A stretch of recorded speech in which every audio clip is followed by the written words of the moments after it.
நாடாளுமன்ற தேர்தலில் போட்டியிட்ட வேட்பாளர்களுக்கு வெளியான அறிவிப்பு. நாடாளுமன்ற தேர்தலில் போட்டியிட்ட அனைத்து வேட்பாளர்களும் தங்களது தேர்தல் பிரச்சார செலவுகள் உள்ளிட்ட வருமானம் மற்றும் செலவு அறிக்கையை டிசம்பர் 6ஆம் தேதிக்குள் சமர்ப்பிக்க வேண்டும் என தெரிவிக்கப்பட்டுள்ளது. குறித்த அறிவிப்பை தேர்தல் ஆணையம் வெளியிட்டுள்ளது.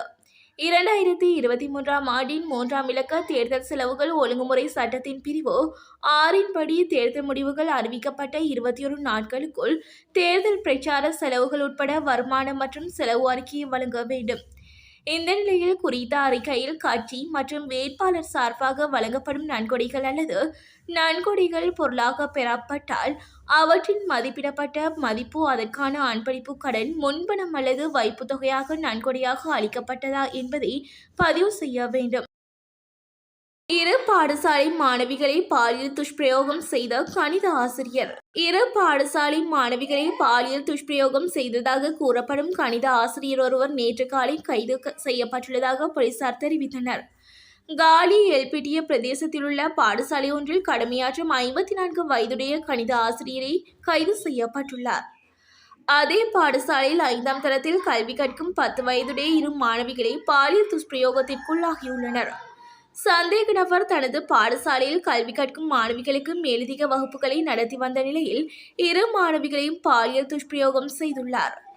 பாதிக்கப்பட்ட மாணவர்களின் பெற்றோர்கள் இது தொடர்பில் போலீஸ் நிலையத்தில் முறைப்பாடு செய்துள்ளனர். தேசிய பட்டியலால் எஸ்ஜேபி கட்சிக்குள் கடும் முரண்பாடுகள். இந்த வருடம் ஐக்கிய மக்கள் சக்தி வெற்றி பெற்ற தேசிய பட்டியல் பாராளுமன்ற உறுப்பினர் பதவிகளுக்கு ஆட்களை நியமிப்பதில் ஐக்கிய மக்கள் சக்தியினுள் கடும் முரண்பாடுகள் நிலவுவதாக தெரிவிக்கப்படுகிறது. இந்நிலையில் தற்போது அந்த ஆசனத்திற்கு ரஞ்சித் மத்தும பண்டார, இம்தியாஸ் பாக்கிர் மார்கார், டரஸ் அலபெருமை, ஜிஎல் பீரிஸ் மற்றும் சுஜீவ சேனசிங்க ஆகியோரை நியமிக்க முன்மொழியப்பட்டுள்ளது. ஆனால் அந்த ஆசனத்திற்கு ஏரான் விக்ரமரத்னம், மனோ கணேசன் மற்றும் பலர் சேர்க்கப்பட வேண்டும் என்று மற்றொரு குழுவினர் கருதுகின்றனர்.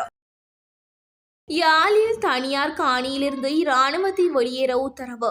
யாழ் பருத்தித்துறையில் உள்ள கட்கோவலம் பகுதியில் தனியார் காணியில் அமைந்துள்ள இராணுவ முகாமில் இருந்து உடனடியாக வெளியேறுமாறு இராணுவ தலைமையகத்தில் இருந்து உத்தரவு பிறப்பிக்கப்பட்டுள்ளதாக கூறப்படுகிறது. நேற்றைய தினம் ஜனாதிபதி அனுரகுமார திசாநாயக்க அரசாங்கம் பொறுப்பேற்று இருப்பதில் சில மணி நேரங்களில் இவ்வுத்தரவு இராணுவ தலைமையகத்தால் விடுக்கப்பட்டுள்ளது. இலங்கையில் தேங்காய் விலை தொடர்பில் வெளியான தகவல். இலங்கையில் தேங்காய் விலை நாளாந்தம் உச்சம் தொட்டு வருகிறது. அந்த வகையில் சந்தையில் தேங்காயின் விலை நுகர்வோர் வாங்க முடியாத அளவுக்கு உயர்ந்துள்ளது. சிறிய தேங்காய் ரூபாய் 140 180 உயிரிழந்துள்ளது. வாழ்க்கை சுமையால் வாடும் மக்கள் அன்றாடம் தேவைப்படும் உணவுப் பொருட்களின் விலை உயர்வை தாங்க முடியாமல் தவிக்கின்றனர். இந்த நிலையில் தேங்காய் விலை உயர்வும் அவர்களை வாட்டி வதைக்கிறது. தேங்காய் விலை உயர்வை தொடர்ந்து அரசாங்கம் கட்டுப்பாட்டு விலையில் தேங்காயை பொதுமக்களுக்கு விற்பனை செய்து வந்தது. எனினும் பொதுமக்களுக்கு தேவையான அளவு வழங்கப்படாமல் உள்ளமை குறிப்பிடத்தக்கது. அனுர அரசில் இராஜாங்க அமைச்சர்களுக்கு இடமில்லை. முன்னைய அரசாங்கங்களின் நடைமுறையிலிருந்து விலகி புதிய அரசாங்கம் இராஜாங்க அமைச்சர்களை நியமிக்க மாட்டாது.